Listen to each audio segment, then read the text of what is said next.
Bien, entonces vamos a retomar la clase de los epitelios y vamos a arrancar esta vez con las estructuras de la superficie apical de la célula, que ya usted conoce lo que es apical, lo que es basal, lo que es lateral. ¿Ok?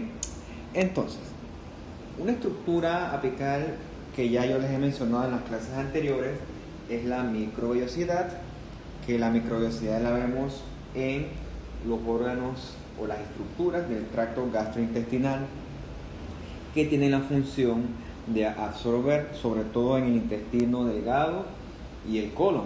Existen también en otros lugares, pero es en este lugar donde abundan y son más normalmente encontradas. Bien, ¿por qué les puse yo aquí esta imagen de una escoba? Usted imagine que la vellosidad absorbe, ¿ok? Imagínense que esta escoba solo tuviera un pelito, una cerda. Entonces trate usted de absorber o de barrer con una escoba que tiene solamente una cerda, una hebra. Es imposible o casi imposible. Más o menos la microvellosidad del intestino funciona así. Lo que hace es aumentar la superficie del intestino a través de todas esas proyecciones que vendrían a representar este palito, esta escoba, perdón, ahí así palo de escoba. Y entonces, de manera que el intestino puede captar la mayor cantidad de material deglutido y puede entonces absorber con mayor facilidad. Entonces, entre más hebras tiene su escoba y entre más grande es, más fácil de usted una sola pasada, ¡boom!, capta todo. Entonces, más o menos así funciona la microvellosidad de las células epiteliales que se encuentra, recuerden, en su superficie apical. Son puras proyecciones que son de la misma longitud. Entonces, ya yo les he mencionado, ¿no? En el intestino delgado reciben el nombre de borde en cepillo y tienen la función de absorber. En el intestino delgado sobre todo absorben nutrientes, algo de agua, y en el colon principalmente agua. Obviamente, para poder absorber lo que está deglutido, las proyecciones tienen que estar hacia el lumen o hacia la luz del intestino. Entonces, más o menos así, ¿no? Recuerden que yo les hablaba ayer de las vellosidades del intestino delgado, que vendrían siendo estas, pues que parecen unos deditos, hacen proyecciones digitiformes, dígitos de dedos. Entonces, estas proyecciones digitiformes a su vez tienen un recubrimiento de microvellosidades, como si fueran las cerdas de la escoba. Entonces, la mezcla de esta vellosidad más este recubrimiento de microvellosidad hacen que el intestino tenga una superficie de contacto mucho mayor, de manera que pueda captar con mucha más facilidad todos los nutrientes que usted en determinado momento se come o degluta, ¿no? Bien, en esta imagen es una imagen de aumento amplio, por lo tanto no es tan fácil ver, no es que es tan fácil, no se ve la arquitectura de este tejido, pero sí se ve el epitelio. Ya yo se lo he mencionado, ¿no? Es un epitelio de células más altas que anchas, o sea que son cilíndricas, una sola capa. Este es un epitelio cilíndrico simple, pero vean que acá tiene una raya rosada que sobresale. Esa raya en el microscopio se ve porque tiene un efecto de birrefringencia. Esa raya que está superior y que está proyectada hacia la superficie apical de las células epiteliales va a representar las microvellosidades. Como estamos hablando del intestino delgado, también se le llama el borde en cepillo o brush border. En este caso sería entonces un epitelio cilíndrico simple con microvellosidades, y de repente usted encontrará por acá alguna célula caliciforme, o sea que será con células caliciformes, que es el epitelio estándar del intestino delgado. ¿Okay? Ve aquí el borde en cepillo, que básicamente son glucoproteínas y glicocálix. O sea que si usted le tira una tinción para glicoproteínas como el PAS, esta estructura se le resalta, se le contrasta. Miren, ¿ven? Aquí lo ven, ¿no? Aquí le hicieron un PAS y todo lo que es glucoproteínas tiñe de rojito, fuchsia, depende de la preanalítica de la tinción. O sea que las caliciformes tiñen y el borde del cepillo, como es rico en glicoproteínas, también tiñen. como les decía, ¿no? La mezcla de microvellosidades con vellosidades hace que el área de absorción del intestino aumente de 20 a 30 veces más. Dependiendo de la literatura, todavía más, ¿no? Entonces usted imagínese que usted tiene una escoba, pero en vez de barrer con una escoba, barre con la escoba esta, la que usan en los centros comerciales, que es como una escoba trapeadora más ancha, con más cerdas, que tiene hasta cuestión de microfibra. Bueno, esa escoba más ancha abarca más área y barre más rápido que usted con una escobita como la que le mencioné en la imagen anterior. Más o menos así funciona el intestino. O sea, entre más vellosidades y más microvellosidades, más absorción. Entonces recuerden que esto está constituido por un glicocálix que, basado en las clases anteriores, serían glicoproteínas y algunas proteínas de membrana que se encuentran hacia el lado exterior. Bien interesante esto. Entonces, vamos a la parte científica de la microvellosidad. La microvellosidad está constituida por lo que usted conoce bien, ¿no? Que son los filamentos de actina que forman parte del citoesqueleto. Vendrán aquí representados por estas proyecciones, ¿no? Que a su vez están anclados a la membrana plasmática por proteínas ligadoras de actina. Recuerde usted que en la clase de citoesqueleto dijimos que los filamentos de actina son estructuras dinámicas que también se contraen mucho y acortan y alargan su distancia. Aquí ocurre lo mismo. Estas microvellosidades que están constituidas de microfilamentos, como dice aquí, son muy dinámicos y se mueven mucho por la interacción que tienen con actina y con miosina. Esta es una proteína que vamos a ver con más la clase de músculo, pero vayan ya conociendo el nombre. Y entonces ese movimiento es como si vibraran esas microvellosidades, hace que lo que usted deglute se pueda absorber a través de, acá arriba hay un montón de canales, de cuestiones para absorber, receptores, etc. Gracias a esa movilidad. O sea, todo eso aumenta la superficie, ¿no? Por lo que siempre digo, es un proceso dinámico. Lo importante es que estos filamentos de actina de la microvellosidad se insertan a la red terminal del citoesqueleto a través de los microfilamentos. Entonces, vea lo interesante que es todo esto, ¿no? Esta imagen, a veces las imágenes son muy biología celular. Realmente lo que yo favorezco aquí es que usted vea que la microvellosidad tiene filamentos de actina que se anclan a la red terminal. Hay un montón de nombres ahí que la verdad es que eso es hacer la ciencia difícil, extremadamente difícil e indigerible, y yo la verdad es que no apoyo esas cosas. Entonces, esta imagen es del libro, ¿no?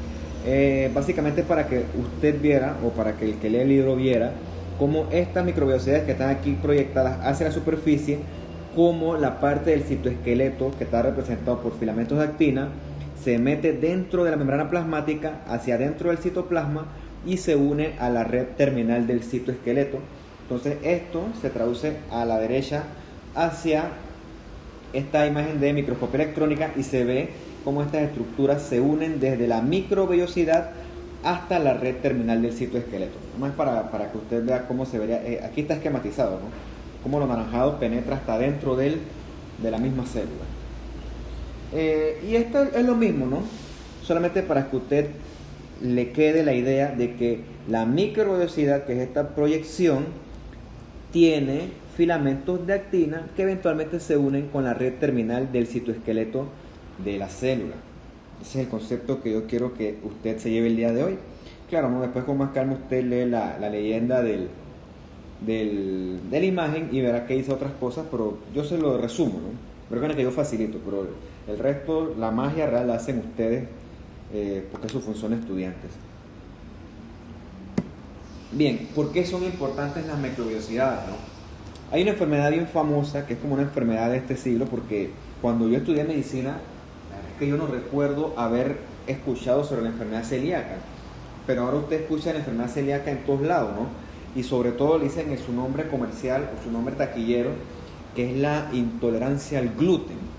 Esta gente que no puede comer pan ni trigo porque eso le causa molestia y le causa diarrea, y entonces lo que tiene que hacer es comprar productos más caros, libres de gluten. Bueno, yo no sé. La cosa es que esto es raro porque llegar al diagnóstico de enfermedad celíaca requiere de estudio histológico de las microvellosidades, y yo, en mi experiencia trabajando como residente y como patólogo ahora, pues adivinen, no he visto ninguna. Pero bueno, ¿no? Yo creo que hay gente que le gusta que le digan, sí, tú eres intolerante al gluten. Eso lo hace sentirse como especiales.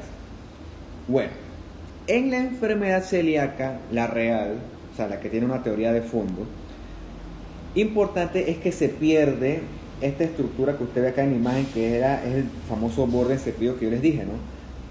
Todo esto se aplana, porque supuestamente hay una reacción autoinmune contra el gluten que hace que la reacción inflamatoria aplane las vellosidades.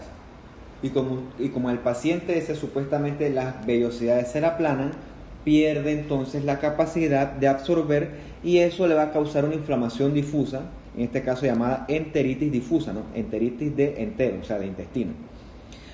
Como tú pierdes las microvellosidades, tú no vas a poder absorber y entonces te lleva a una cosa que se llama la mala absorción, en la que el paciente va a tener diarrea, malestar, va a bajar de peso, subir de peso dependiendo del tipo de dieta que tenga, un montón de síntomas gastrointestinales inespecíficos. Claro, ¿cuál es la solución para esto? Bueno, ya si el gluten es lo que me potencia el sistema inmune, bueno, tú le retiras al paciente de la dieta ese gluten y como el epitelio, como ya usted sabe, es una estructura que se regenera rápido, eventualmente esto que está todo golpeado y aplanado, pues eventualmente se va a regenerar y el paciente va a mejorar sus síntomas.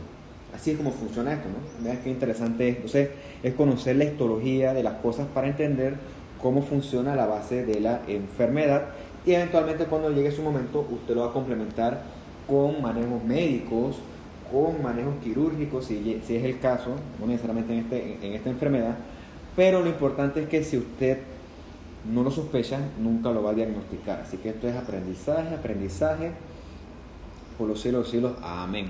Bien, otra estructura, ya saltando de las microvellosidades, son los estereocilios. Son una estructura que es mucho menos común, pero lo interesante es que se encuentra, por lo general, es en sistema reproductor masculino, en una estructura que se llama, como dice aquí, ¿no?, el epidídimo. El epidídimo es una estructura especial que se encuentra por encima del testículo y que participa en la propulsión del espermatozoide durante la eyaculación para que haya posterior fecundación.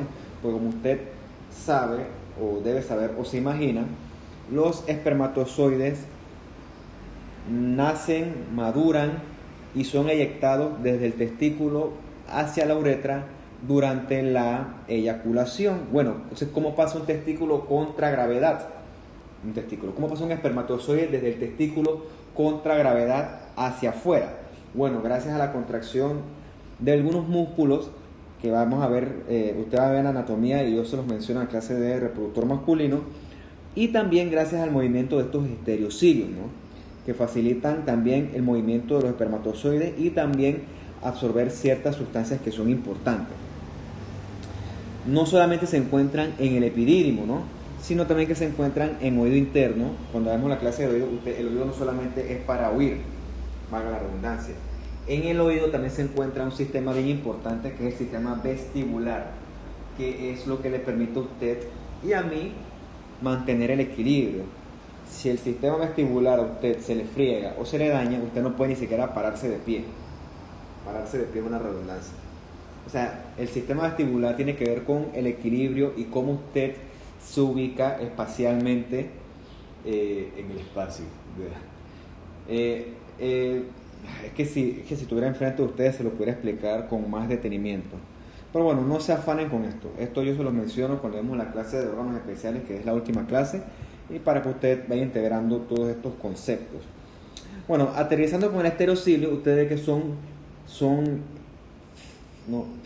estructuras más largas que las microvellosidades, tienen mayor longitud, pero son menos que las microvellosidades, son menos numerosos, es la palabra.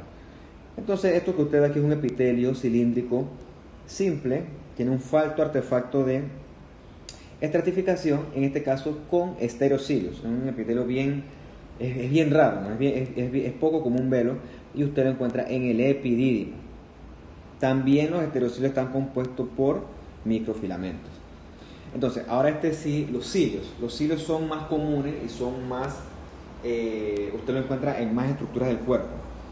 Bien, los cilios, a diferencia de las microvellosidades, son más largas, pero igual son bien dinámicos, son muy móviles. A diferencia del anterior, el cilio está compuesto de microtúbulos. Entonces, en las células por lo general hay una estructura que se llama el cilio primario, y el cilio primario le sirve a la célula para detectar su medio. Por medio de eso la célula, dependiendo de qué tipo de célula sea, puede detectar luz, olores, o sea, son unas células de los sentidos especiales, movimiento y fluido de líquido. O sea, es como usted es un organismo altamente especializado. O sea, usted no necesita indicarle a su corazón que lata. Usted no necesita indicarle a su tracto gastrointestinal que mueva contenido alimentario. Usted no necesita indicar a sus células que tienen que dividirse y tienen que reponerse. No, todas esas cosas funcionan en un entorno de lo autonómico. Eso lo ve cuando da la clase de fisiología, que hay sistemas parasimpáticos, simpáticos, etc. Pero bueno, usted tiene órganos especiales que le ayudan a interactuar con su medio. Órganos de la visión, órganos del olfato, del gusto, órganos de la propiocepción, órganos del tacto, órganos especiales. Bueno, el cilio primario viene siendo estos tipos de órganos de las células, para que la célula pueda interactuar con su medio. Más o menos ese es el concepto.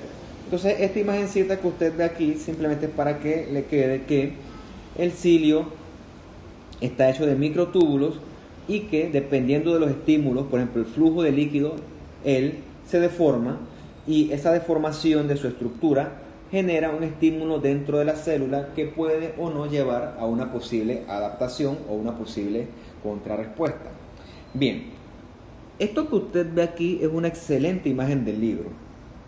Es una tinción que no se usa en la práctica, que es el azul de toluidina. Es una tinción que se usa para fines académicos. Lo interesante es que usted vea cómo las barrigas, que por lo general son blancas, vean cómo las tiñe bien esta tinción. O sea, estas son las células caliciformes.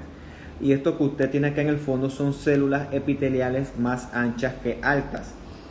Tienen núcleos arriba, unos más abajo y unos definitivamente abajo. Pero ve arriba, es como si tuviera el cabello largo de esta célula, pero bien largo, mucho más largo que la microvellosidad. Son una célula con cilios. Entonces el nombre de este epitelio es el epitelio cilíndrico pseudoestratificado con cilios y células caliciformes o células goblet, como dice ahí. Este es el cilio que por lo general usted encuentra en el cilio. El epitelio que usted encuentra por lo general en la vía respiratoria, sobre todo la vía respiratoria baja, por la abundancia de células caliciformes. Entonces, hablando un poquito de la estructura del cilio, recuerde que el cilio está constituido de microtúbulos. La estructura está formada por 9 pares de microtúbulos que están dispuestos alrededor de 2 pares de microtúbulos centrales. Eso lo ve usted acá, este es un corte transversal del microtúbulo.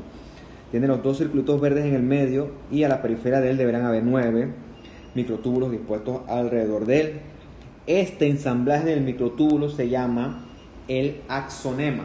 O sea, la unidad funcional del microtúbulo es el axonema, que está dispuesto en una ensamblaje 9 más 2 de microtúbulos. Eso a mí no me importa mucho, la verdad, porque esa N 9 más 2, 2 más 9, o sea, eso enreda. Pero que sepan que el cilio está compuesto de microtúbulos, y si usted recuerda la clase anterior, los microtúbulos no solamente son parte del citoesqueleto para dar estructura y fortaleza, sino que también, yo les decía que son como las vías del metro, que van y llevan al metro del punto A al punto B. Recuerden esto, que se hace gracias a las proteínas de transporte quinesinas para el anterógrado y la adeneína citoplasmática para el transporte retrógrado, ¿verdad? Repasan eso, ¿no? Importante es que el microtúbulo, cuando penetra la membrana celular, se inserta o se ancla al resto del citoesqueleto a través de una estructura que se llama el cuerpo basal, como el sitio donde se une, como si fuera la embona ahí el cilio al citoesqueleto a través del basal body o el cuerpo basal. Como les mencioné anteriormente, los cilios, cuando pasa el líquido, se mueven, y ese movimiento es detectado por la célula y entonces ese movimiento va a desencadenar en la célula una respuesta, ¿no? Por lo tanto, es una estructura altamente dinámica. Importante es que en el caso de la quinesina y la ineína son dependientes de ATP. O sea, esto no funciona. La energía, la fuente de energía, que es la palabra que estaba buscando, se da por ATP. Un ejemplo de un cilio que está bien adaptado para la movilización es la colita del espermatozoide o el flagelo, que funciona más o menos con este tipo de estructura de microtúbulo que se mueve gracias al uso de ATP. Eso lo vemos cuando vemos la clase de sistema reproductor masculino. Recuerden, aquí el microtúbulo es un corte transversal con sus dos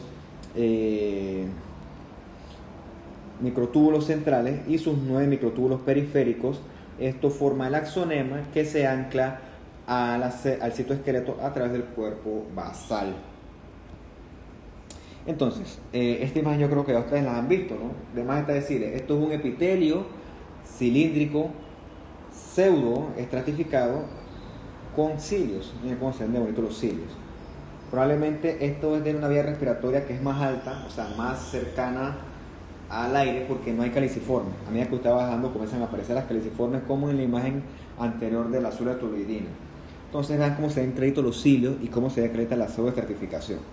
Epitelio cilíndrico pseudo estratificado con cilios. O sea, vaya aprendiéndose eso, porque yo se lo voy a preguntar y esto sí me interesa que se lo aprendan. O sea, si algo tienen que aprender de histología es esto. Como ya les dije, ok, vamos a regresar.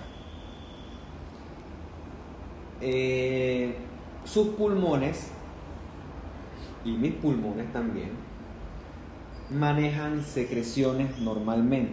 Recuerden que cuando usted respira, usted no solo respira oxígeno, usted respira también, como somos un país que está a nivel del mar, ese aire también va con moléculas de agua y un montón de moléculas que son inocuas, pero también usted respira cosas que son contaminación. Usted y yo respiramos cosas que son contaminación, pero son cosas tan chiquititas que no se ven, pero nosotros constantemente estamos respirando partículas del desecho de los carros, del desecho de las fábricas. Todo lo que produce humo y contaminación, usted y yo lo respiramos constantemente. Pero como nuestro cuerpo es sabio, tiene mecanismos para filtrar esta basurita y que no nos produzca daño eventualmente. Parte de esos mecanismos se da, por lo menos cuando tú tienes sus fosas nasales, usted tiene unos pelitos, esos pelitos se llaman vibrisas. Esos pelitos atrapan las partículas grandes, pero si son partículas más chiquititas, usted sí se las va a respirar. Entonces después ahí es donde vienen a actuar los cilios. Los cilios atrapan esa basurita y entonces las células caliciformes comienzan a producir moco. Ese moco que era como una avalancha de moco que, gracias a la propulsión de estos cilios que comienzan como a bailar, comienzan a propulsar ese moco pegajoso y ese moco se va pegando con todas esas partículas de polvo y eventualmente forman esas pelotas de polvo que después usted elimina. ¿Cómo elimina? No se lo voy a decir, ya ustedes saben eso. Se sacan los mocos, pues. Pero esa es la función de estos pelitos, es mantener la vía aérea lo más limpia posible a través de el movimiento de los cilios que propulsa todos esos desechos hacia afuera.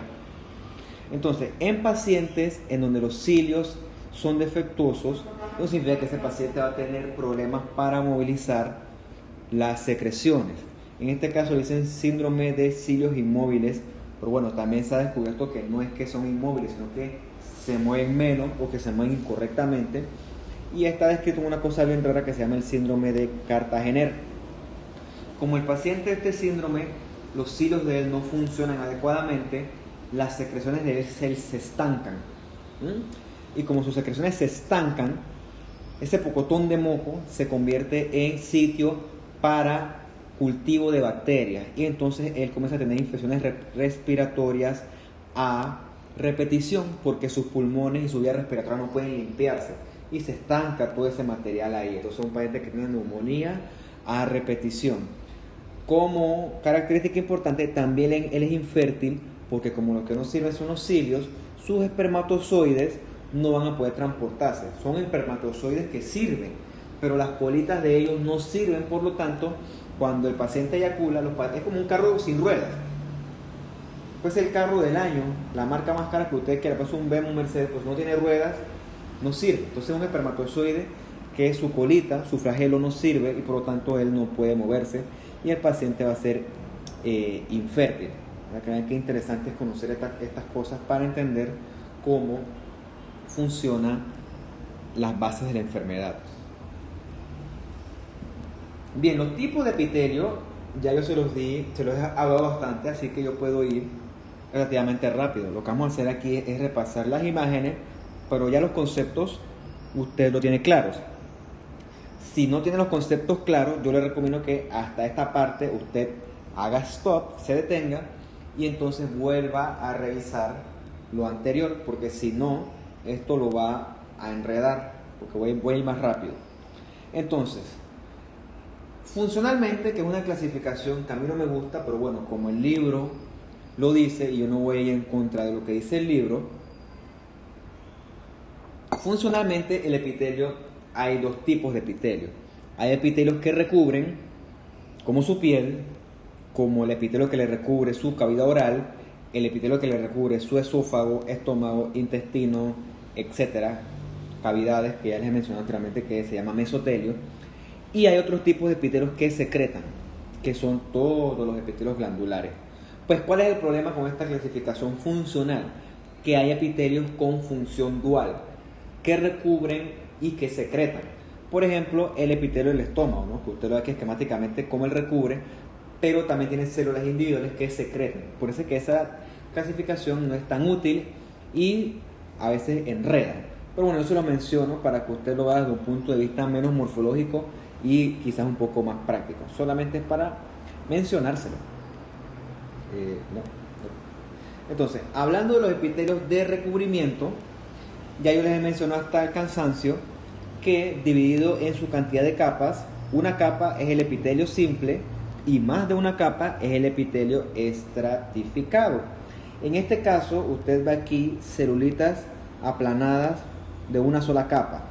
Esto es un epitelio plano simple o un epitelio escamoso simple, ¿no? Recuerden los términos. Como este epitelio es de una cavidad serosa, ya sea peritoneo, pleura o pericardio, recibe el nombre especial de mesotelio. Concepto importante: los epitelios que recubren las cavidades serosas, ya sea pleura, pericardio o peritoneo, reciben el nombre de mesotelio. Pregunta de examen, pregunta clásica. O sea, es una pregunta en la que yo me doy cuenta que si usted está estudiando o no. Su contraparte es esta imagen que ya yo se las he mencionado bastante: células escamosas, muchas capas, no las voy a contar.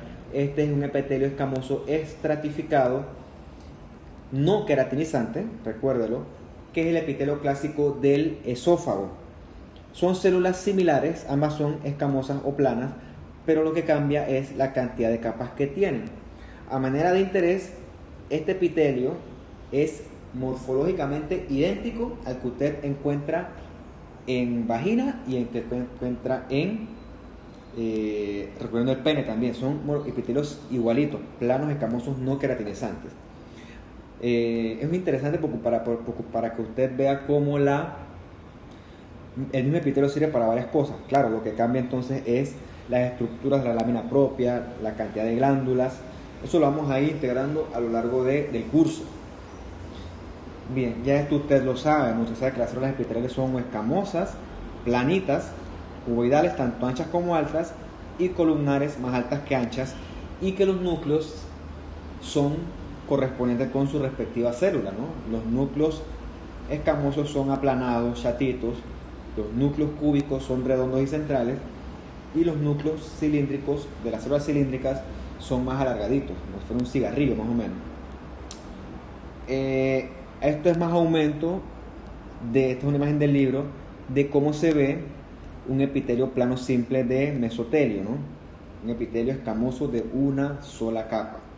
Eso es importante que usted lo integre. Entonces, comparen en esta imagen, usted tiene virtualmente dos epitelios muy parecidos, células escamosas de varias capas. Ambos son epitelios escamosos estratificados, solo que el de acá arriba tiene esta capa de queratina. Cuando está en esta disposición dicen basket weaving, o como si fuera el mimbre que teje la canasta de una cesta. ¿Ve? Diferente a la piel gruesa, ¿no? Esta no es la piel gruesa, esta es la piel delgada.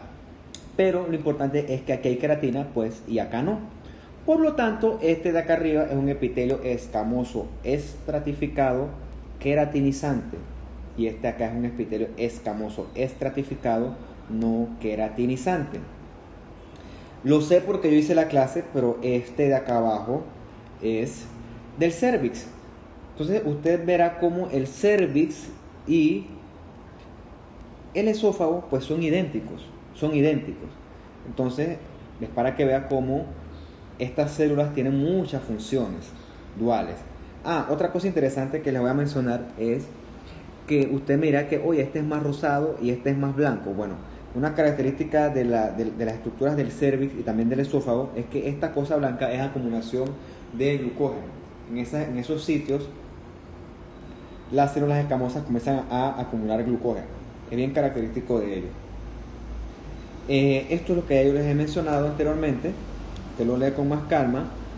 Recuerde que estos epiteliolos tienen muchos desmosomas, que son los que se ven cuando hay edema, que se llama esponjosis, ese fenómeno cuando se ven las espinitas, ¿no? Eso es patología, no hagan énfasis en eso. Ya usted sabe que es un desmosoma, usted sabe que es un tipo de un intercelular, que si las desmogleínas, que si las desmocolinas, etc. Lo importante es que estas células del epitelio escamoso de la piel comienzan en la membrana basal, que es ahí donde están las mitosis y donde están las células de reserva o las células madre. Eventualmente ellas van madurando hasta la superficie, hasta que eventualmente se diferencian tanto que pierden el núcleo, se convierten en hidrofóbicas y entonces comienzan a constituir lo que ya conocemos como la capa córnea o la capa de queratina. Ese proceso de maduración o diferenciación hacia arriba recibe el nombre de queratinización.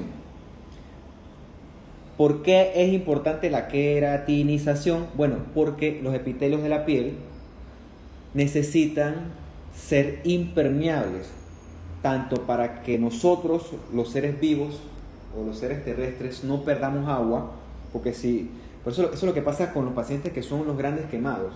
Como hay uno de estos días que antes escuché que fue por un crimen pasional o por violencia doméstica, ¿no? Así comienzan los bochinches.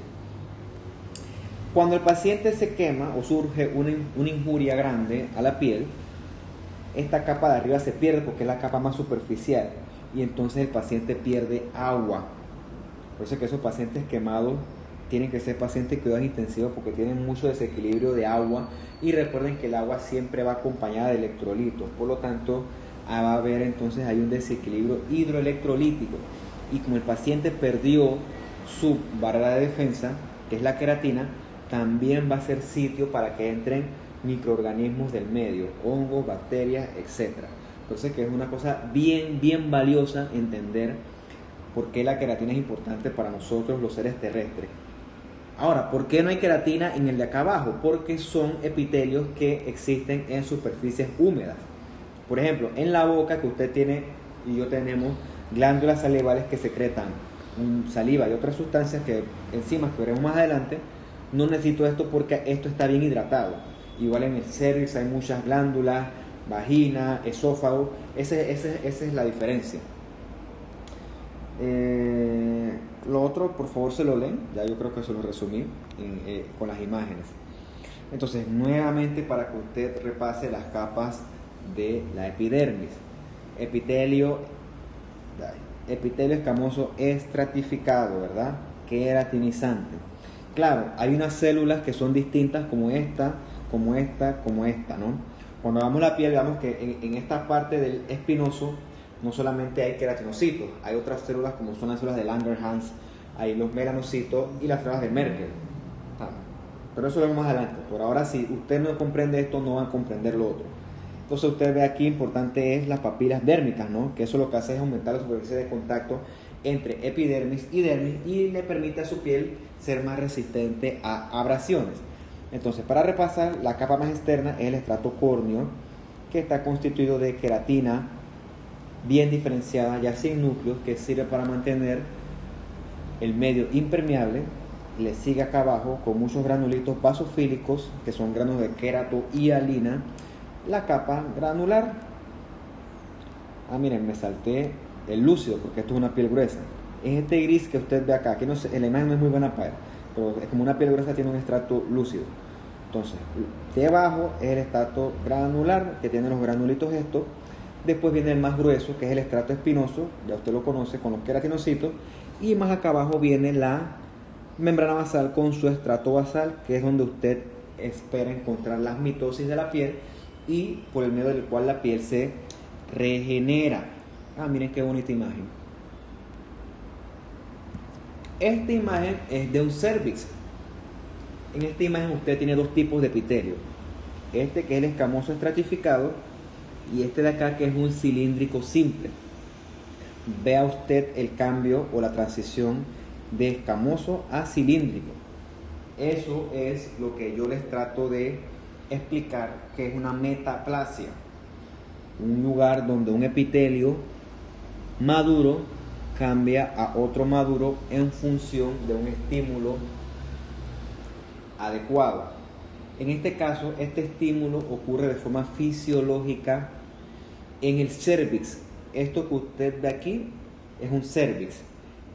Este epitelio escamoso corresponde al exocervix, lo de afuera, y este epitelio columnar corresponde al endocervix. ¿Por qué cambian? Porque este epitelio de acá necesita tener una resistencia mayor. Recuerden que en la vagina, que es donde está esto, que protruye el cervix, hay un pH específico con una flora bacteriana específica que le ayuda a que exista un microambiente ideal.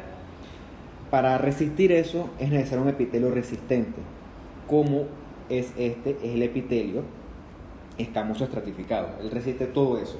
Sin embargo, al momento de la fecundación, cuando el varón eyacula los espermatozoides, ellos tienen que viajar desde el cervix hacia arriba. No vamos a entrar en detalle. Entonces, este epitelio cilíndrico, que es mucosecretor, tiene también cilios. Esos cilios le ayudan a los espermatozoides como escalar. Entonces, por eso es que este epitelio de acá es necesario y este de acá es necesario. O sea, pues tiene una función fisiológica importante. Bueno, esto es un resumen más o menos, ¿no? Eso usted lo va a ver a lo largo de su carrera. Hay muchos más detalles, hay muchas más cosas. Pero bueno, eso lo trato de hacer para que usted se vaya haciendo un panorama de por qué estas cosas funcionan así. Interesante es que en este sitio de unión, que le llaman metaplasia escamo columnar o también le llaman zona de transformación, en este sitio, cuando usted se va, las estudiantes mujeres, porque los hombres no, cuando le van a hacer el PAP, que le pone un espéculo a través del introito vaginal, y el ginecólogo o el que le corresponda tiene que pasar una paletita para examinar las células, lo ideal es que las células sean de esta zona, porque es en esa zona donde se dan los primeros cambios citopáticos. Citopáticos es cito de célula y páticos de anormal, o sea, cambios anormales debido a la tipia viral que produce el virus del papiloma humano.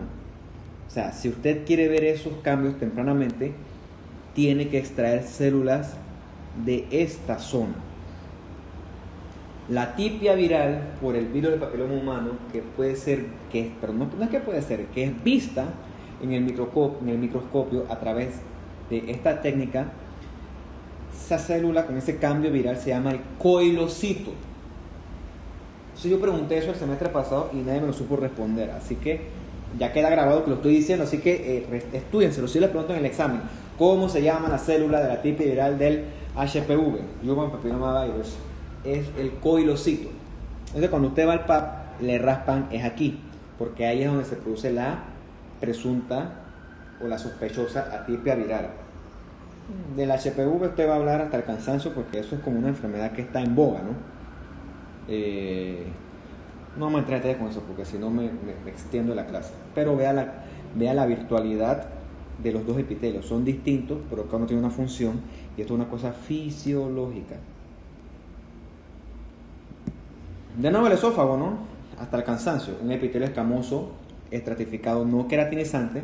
Usted encuentra esta estructura, como ya le dije, en esófago, en boca, en vagina, lugares donde que se espera el lavado es importante, porque usted tiene ahí glándulas y muchos canales que permiten mantener esas zonas hidratadas. Interesante. Y aquí puede ver entonces lo que se ve como blanco, ¿no? Esos son los depósitos de glucógeno de esas células. Entonces, el epitelio cúbico ya usted lo conoce, ¿no? Esta es la famosa rosquilla que parece la rosca de Navidad. Son células tanto anchas como delgadas, cuadraditas, con un núcleo central, una sola capa. Este es un epitelio cúbico simple. Esto es del riñón, túbulos renales. Apréndaselo, por favor. ¿Dónde más se ve eso? ¡Tarán! A mi imagen, oye, ¿qué pasa? Acá. Esta imagen que usted está viendo aquí, esto es de la glándula tiroides. Fíjese la imagen, porque esto es una cosa clásica. O sea, tú no puedes pasar histología sin que usted le ponga esa imagen y usted en un milisegundo me diga qué es. La tiroides está constituida por estas estructuras que se llaman estos folículos grandototes, que están llenos de algo que se llama coloide. Ese coloide es rico en hormonas tiroideas. La función de la hormona tiroidea la vemos más adelante cuando vemos la clase de la histología de los órganos endocrinos. Lo importante es que este coloide lo rodea un epitelio de una sola capa, que es un epitelio cúbico simple. Por lo general, la literatura te dice que en pacientes que ya son más envejecidos se va aplanando y tiene la apariencia plana simple. Pero por lo general, cuando es un paciente metabólicamente activo, las células adquieren una forma, una morfología cúbica de una sola capa, cúbica simple. Entonces, no es tan perfecto como el túbulo renal, pero necesito que se lo aprendan así. Si yo le pregunto cómo se llama el epitelio que recubre los folículos tiroideos, la respuesta es un epitelio cúbico simple. Y véalo aquí, ¿no? Una sola capa de células tanto anchas como delgadas, una sola capa. Claro, lo que pasa es que este aumento no es tan perfecto como este, ¿no? Este es un aumento que está bien cerquita de la estructura, aquí está más arriba. Pero apréndanselo, esto es una tiroides. En su momento vamos a hablar de qué es esto, de qué es. No quiero enredaros con eso, yo quiero que usted aprenda en este punto de su curso morfología. A ver qué me salté. Esta es la imagen del libro, ¿no? Aquí usted ve, pasa que estos cortes son anormales. Por ejemplo, aquí dice la A, es un folículo tiroideo, pero un corte longitudinal. O sea, yo prefiero verlo así. ¿Me explico? Entonces, yo se la pongo para que usted sepa que yo saco del libro, pero esta imagen es mucho más didáctica. Y esta imagen yo creo que ya usted la había visto, ¿no? Yo se lo puse en la clase introductoria. En los ductos excretores de las glándulas salivares mayores, en este caso de la parótida, después hablamos en detalle de la parótida, usted ve que hay un epitelio cúbico de más de una capa. Por lo tanto, ahí encuentra usted epitelio cúbico estratificado.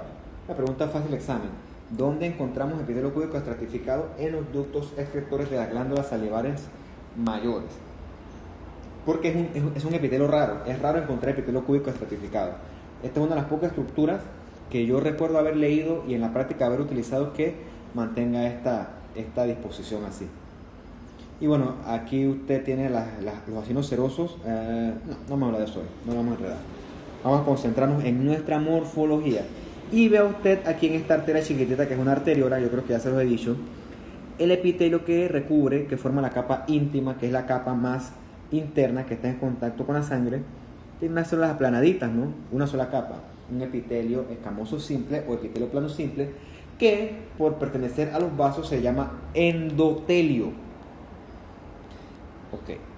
Y el epitelio columnar, que ya usted lo conoce, que son células más altas que anchas, por lo general tiene estructuras especializadas apicales, que en este caso son los cilios o las microvellosidades, dependiendo de a qué nivel lo encuentre. Ya eso lo mencionamos al principio de esta clase, ¿no? El complejo de estructuras apicales del epitelio columnar, en donde se agrupan tanto las estructuras especializadas como las tight junctions y las aberrant junctions, por lo general se le llama las barras terminales. Por ejemplo, tiene usted este epitelio que parece que es un epitelio de la gallbladder. Gallbladder es la vesícula, ¿no? Tienes microvellosidades y acá arriba, como son apicales, tienes más apicales las tight junctions y un poquito más abajo las aberrant junctions. Pues el complejo de esas tres estructuras por lo general se le llama la barra terminal en los epitelios columnares. ¿Dónde se ve epitelio columnar simple? Vamos a verlo, ¿no? En los oviductos o las trompas de falopio, en las mujeres, obviamente. Si usted no lo sabe, eso es anatomía de kinder. Y en las vías biliares, en este caso el círculo biliar, que es esto. Nuevamente la imagen del libro, es que no lo quiero enredar, porque es cierto, hay epitelio columnar simple en una parte del riñón que es el ducto colector, pero eso lo vamos a ver más adelante en la otra clase. También se ven esto que es trompa de falopio y acá en el epitelio biliar. Las imágenes no son muy buenas, la verdad. Yo se los guardo para que usted vea los esquemas que el libro les hace, más que las imágenes histológicas. No son de tanta calidad como las que podemos conseguir en el internet. Bien, la trompa de falopio o el oviducto es un ducto, o sea que es un tubo con una luz, ¿verdad? La función del oviducto es recibir el óvulo que se libera del ovario durante los periodos fértiles de las mujeres para que éste sea transportado del ovario al útero a través del oviducto para que se dé la fertilización. Para esto el oviducto necesita tener cilios, ¿nos ven, no? Como los pelitos acá. Este es un epitelio cilíndrico simple. Claro, se ve feo, ¿no? Yo se lo estoy diciendo porque yo lo sé, porque la teoría lo dice, pero sería una canalla para mí preguntarles esta estructura como tal, porque sí, aquí se ve como una marrea más abajo, es para que usted lo conozca.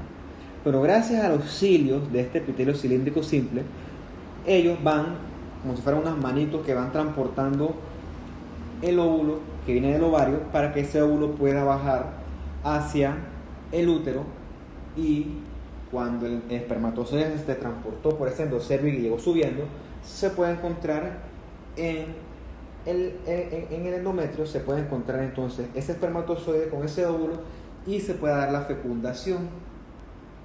Hay veces que esto falla, ¿no? Y entonces la fecundación se da en la trompa de falopio. Eso se llama un embarazo ectópico, para que lo sepan, ¿no? El problema es que el embarazo ectópico se da ahí, el cigoto crece, se comienza a diferenciar, todo el cuento que usted debe saber de embriología, pero el problema es que la trompa de falopio es chiquitita, como si fuera el diámetro de un carrizo. Entonces, cuando eso crece, ¿usted qué cree que pasa, no? Se rompe, sangra, etc. Por eso es una urgencia médica. Hay que sacar esa trompa con todo y embarazo. Se detecta por ultrasonido, obviamente. Y esto es una trompa que una vez yo le tomé, que es una extensión de citocreatina, ¿no? Vean qué bonito se ve el epitelio de superficie. Este que usted ve acá tiene muchas células caliciformes, ¿no? Un montón de barrigas blancas. Esto es el colon y estas son las famosas criptas de Lieberkühn que ahí les he mencionado. El colon está constituido por vean cómo aquí están de bonito los núcleos alineados con respecto a la membrana basal. Epitelio cilíndrico simple con células caliciformes, y aquí no se ven, pero también hay microvellosidades. Apréndanse, este es el colon. Y tiene todo ese cordón de caliciformes porque la función del colon, aparte de absorber agua, es ser un tubo hueco. Es una redundancia, todos los tubos tienen que ser huecos, pero estas caliciformes lo lubrican para que la materia fecal pueda ser movilizada y desechada adecuadamente.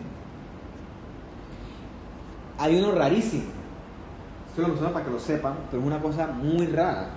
Es el epitelio columnar estratificado. Es más, dependiendo de qué libro lo busquen, unas personas dicen que esto no es columnar, sino que es plano. Bueno, Junquera dice que es columnar, así que yo le tengo que decir que es columnar. La única manera que yo le rebata algo a él es que yo tenga el nivel de evidencia que él tiene. Y adivinen qué, no lo tengo. Supuestamente aquí se ven células cilíndricas realmente estratificadas acompañadas de células caliciformes. El único lugar del cuerpo donde se ve ese fenómeno es en la conjuntiva. ¿Dónde queda la conjuntiva? Pues en el ojo, búsquenla en Google, se pone conjuntiva anatomy y ahí va a ver dónde se encuentra. Se los digo para que tengan un poquito de curiosidad, ¿no?